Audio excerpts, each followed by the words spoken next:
Hi, my lovely writing friends. Now, this one may sound a bit rambly because I'm going off script. But as this is something I have a lot of personal experience with, I figured I could just talk from the heart. So, you're a pantser, you're writing your story, and then you sort of keep writing, and you keep writing, and you keep writing, and then you wonder, well, how do I know I've gotten to the end? So today, that's what we're going to talk about. Now, one of the most common things with pantsing that I really, really enjoy is that when I start a new story, I have absolutely no idea how that story is going to end. When I start, I have two characters, some brief ideas on who they are and how they might meet. That's it. That's it. The rest of it just makes itself up as we go along. But the only issue with that is that with no clear structure, it's like, well, how do you know you've come to the end? And I never know the ending of my story when I start it. In fact, I can be well over halfway and not know how that story is going to end. Now, I find that exciting, but it can also be problematic if you don't come to a natural ending of your story. You run the risk of either rushing it, which is not fair to your readers, or you drag out a situation chapter after chapter after chapter because you're not sure how to close it off. So first, you do need a bit of a checklist. You need to think to yourself, are all the plot threads that I've introduced in this story, have they all been tied up into a neat little bow? Now, that comes with a caveat. They don't have to be tied up into a little bow.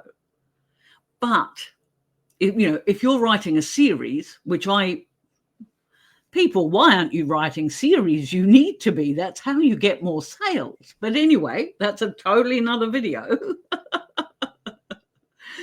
But anyway, so some of my plot threads may not be finished off, but they need to be concluded enough that the reader doesn't immediately get back to you when the book goes out and says, but Lisa, what happened to such and such? We never found out what happened to such and such. And this is the problem. If you have introduced a plot thread in your story, which is actually quite a major chunk of the plot, then you are doing your readers a disservice if you don't tie that one off at the end. So there's that. Have you tied off your plot threads? The other thing that you have got to think about, and this might sound really basic, but it's amazing how many people ignore this fact. But have you got a beginning, a middle, and an end? Like, have you progressed? Have you got past the middle bit? Because sometimes that can stretch on for quite some time. But your book needs to have a logical beginning, middle, and end. Short story, long story, novella, novel, doesn't matter. You cannot cut your reader off and just say, oh, well, I'm writing a serial. Now, see, a serial is different to a series. But readers get annoyed with serials, particularly if you're only offering them 10 chapters, then tell them the next book's going to be next month. That's actually a really mean thing to do. You are better to write it all in a book. But so has your story got these items? Has the issue that was introduced in the beginning been worked on and resolved successfully by the end? You need at least one major plot thread to be tied off, even if this book is part of a series.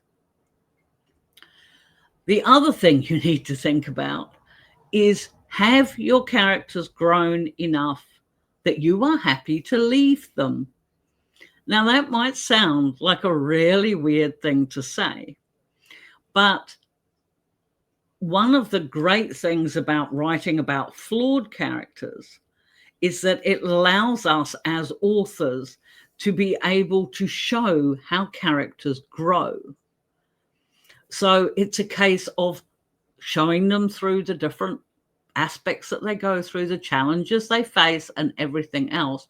When you get to the end, or have you reached a point in your story where you can think quite literally like a parent, that you can pat those characters on the head and send them off into the world because you know that they're going to be okay.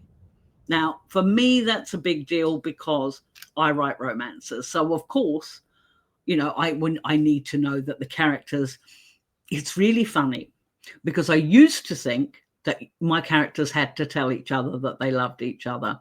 I don't do that quite so much anymore. Some of my characters are particularly averse to using those terms, and that's fine.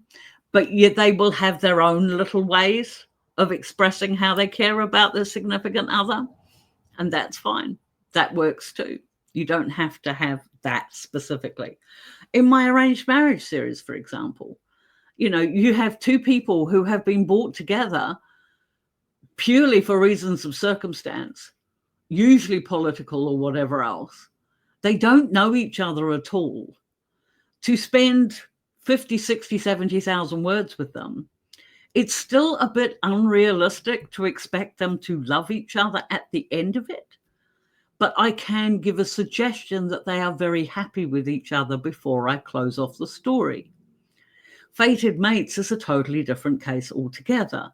Fated Mates romance stories, especially if they're shifters or paranormal beings, are going to fall in love quicker. I personally do not believe in insta-love, but I do believe that they reach that point perhaps a little faster than their non-paranormal counterparts might would. So there are different benchmarks, and it's going to depend on your genre. If you're writing horror, for example, you're not going to be waiting until your characters reach the I love you stage to close off your story.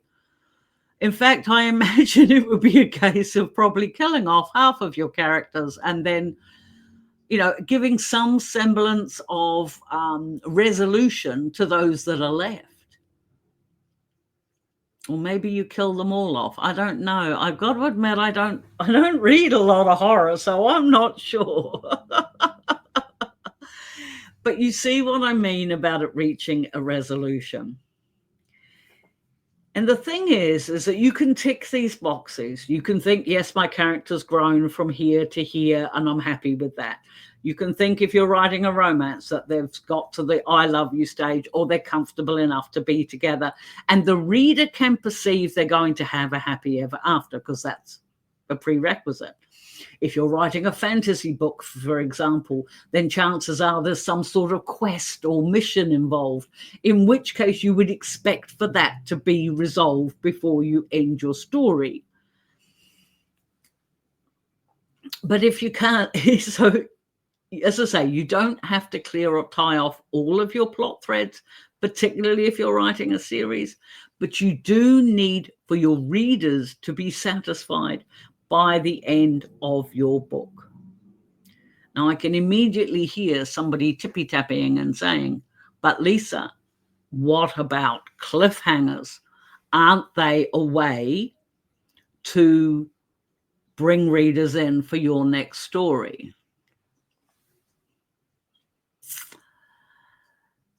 Yes and no. If you have written enough of a story that at least one of the major plot lines in your book has been resolved and tied off, and then the epilogue highlights something new, perhaps on an overarching story thread, something different, then I would say go for it. But if you have built up the situation, the scenario, and you're reaching the climax scene and everything else, and then you just chop it off and say the end, or till next time, or to be continued, you're going to piss off a lot of readers. I'm telling you that for nothing.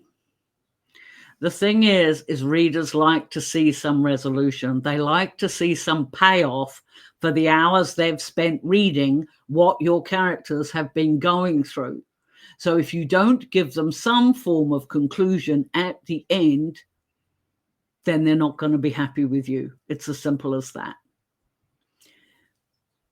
But finally, if you're not sure, or if you think that you've done all the things I've just mentioned, you've tied off plot lines, you've shown character growth, you've done everything else, you've reached the word count that you're comfortable with, and your story is at a point where you feel you can comfortably leave it without upsetting your readers, then basically tying off the end becomes instinct. It is obviously instinctive. And it may be a little unfair and almost selfish of me to say that that is something that I have just learned over time, because I have written so many books, well over 100 at this point. But the other side of the coin is I didn't know about that at the start, but I still had the instinct to know when my story was finished. And as a pantser, because we rely on our instinct so much when we're writing our story, it is only fair to trust that at the end process as well. That instinct comes from reading so many other books, for knowing what is expected in your genre, and for crafting a story that just works, that you just know, yeah, this is where I can slice it. This is where I can give an epilogue and say, they all rode off into the sunset. Or maybe they're just sitting around a campfire after a particularly horrific climax or whatever it is you've done. But basically, that is the key way that a pantser will finish their book. It is instinct. And if you're unsure, if you think that you've left your characters at a good point, and you feel the story is finished, then how about you then give it to a friend, a trusted writing colleague, or another author, and ask them as a reader whether it works. Have you left plots unsolved? Have you got plot holes that just don't work?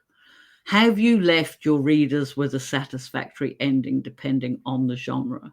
Because that is a truly important thing to do.